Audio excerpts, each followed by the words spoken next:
Hey, Gopher fans, welcome to another edition of Gopher Talk. My name is Mike Grimm, voice of the Golden Gophers and part of the Gopher Radio Network and gophersports.com. Gopher Talk presented by Affinity Plus Federal Credit Union, a locally owned member, full-service financial invested in you. You can learn more at affinityplus.org. And hey, it's a baseball season. Yes, indeed.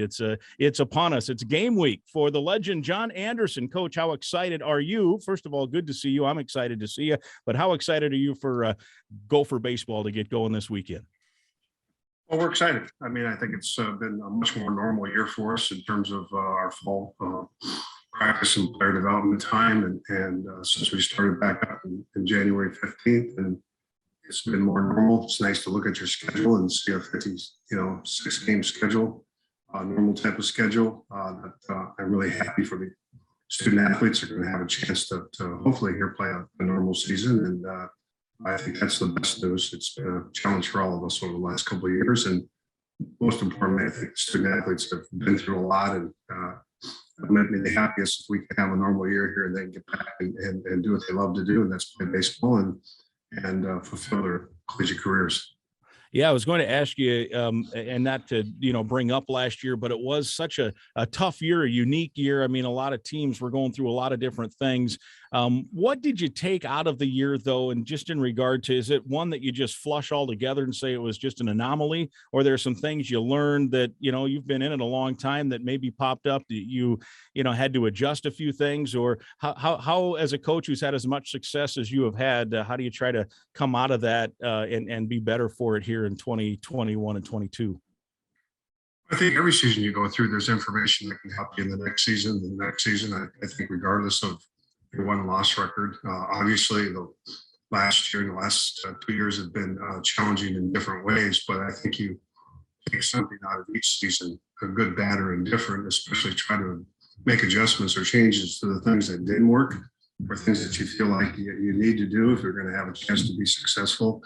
I just think the lack of player development time, number one, since 2020 was shut down in March, and the lack of summer play. Finally had a full summer season this last season. This is a player development program. We don't get finished product. We get kids that need a lot of player development time, a lot of weight room time, fundamental development, skill development on the field. And so to lose that much player development time, I think you saw the impact last year.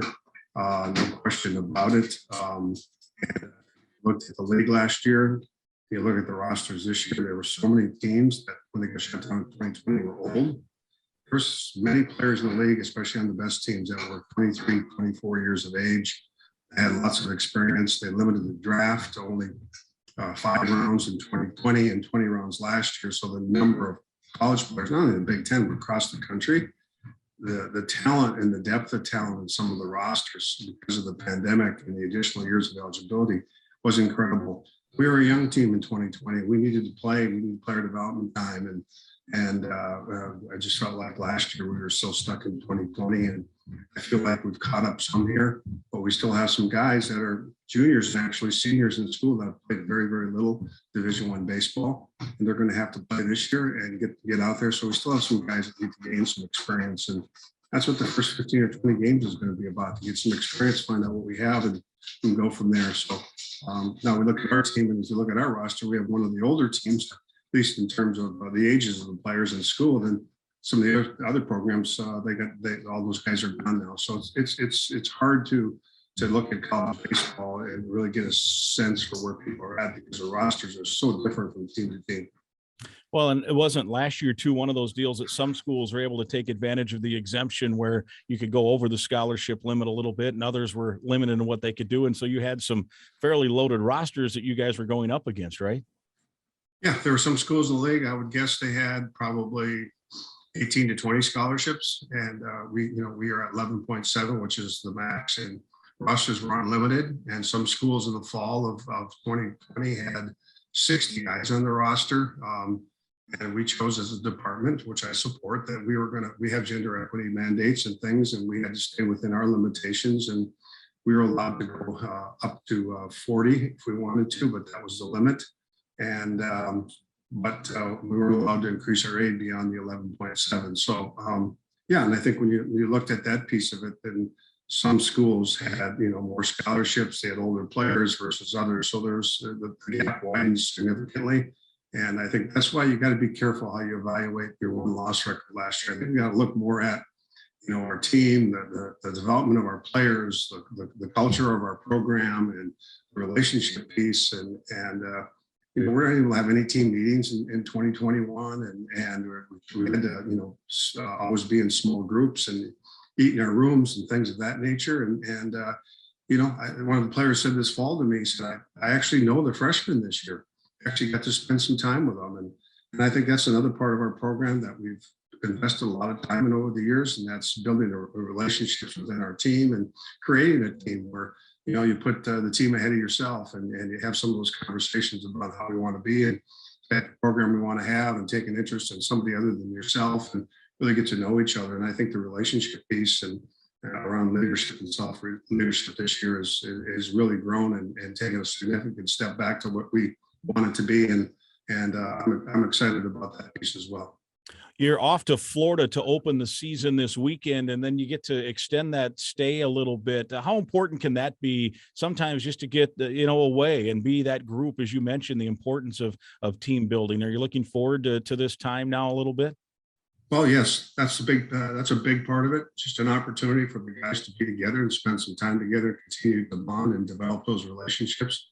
Number two, it's going to be a 10, 11-day period of time where we can really do some player development, where we get to play 8 games and, really get to use our entire roster through the week. We get to practice and, get to get back on the field on a consistent basis. I think it's going to be a critical part of our jumpstarting our team for 2022, and looking forward to, obviously, the weather cooperates and we're able to do what we need to do here. I think it will be a good week for us. And then we come home to US Bank Stadium, and again, you're going to be in a controlled environment weather-wise.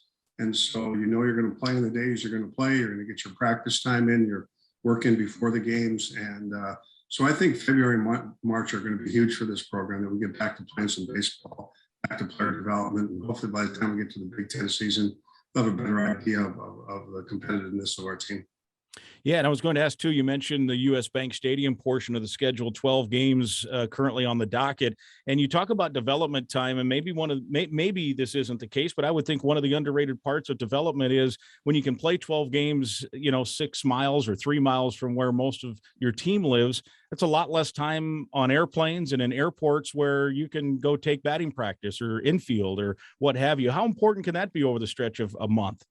Really important. Number one, you can maintain your routines, both in terms of the weight room, obviously school, and but also the protocols we have in the training room for arm care and the different things. And the pitchers get to pitch on the days they're supposed to pitch, and you get to get your bullpens in on the days you're supposed to get your bullpens in. Guys can sleep in their own beds, and the rest is really critical. And so you can get into a stretch here where you can really get into a routine. And I think as you talk about player development, the routine is critical. We saw what happened in 2021 when you didn't have those routines, the impact it can have on a program, especially when you have young players and players that need player development time. Yeah, no question. And you have some exciting matchups coming up in that US Bank Stadium. Tell us a little bit about the Cambria Classic. Yeah, the Cambria Classic, our annual tournament. We're excited. We haven't had it the last 2 years. We're excited to have it back. And again, it's going to be kind of a Big Ten crossover. We have Notre Dame and West Virginia and Kansas coming in here, and then us and Illinois and Michigan State will play across kind of in a challenge format, and it'll be great competition for us. Notre Dame was in the Super Regionals last year, have another strong team, and so you have a couple of teams from the Big 12 and a couple of teams from one team from the ACC, Notre Dame. So it'll be strong competition, and we have some other good opponents. We've got Air Force coming in there. That's always kind of a sleeper out there in the college baseball world. Have a better program than people probably realize, and so we have a good schedule. We have a schedule I think is a fair schedule for where our program's at right now, coming out of the pandemic. I think it'll challenge us, and I think it'll also get us ready for the Big Ten. Well, very good, Coach. We appreciate it. It means that the warmer weather's on the way, and we're looking forward to some Gopher baseball. Thank you for joining us. Thank you, Mike. Great to see you. All right. He is the legend, John Anderson. Gopher Talk presented by Affinity Plus. So long, Gopher fans.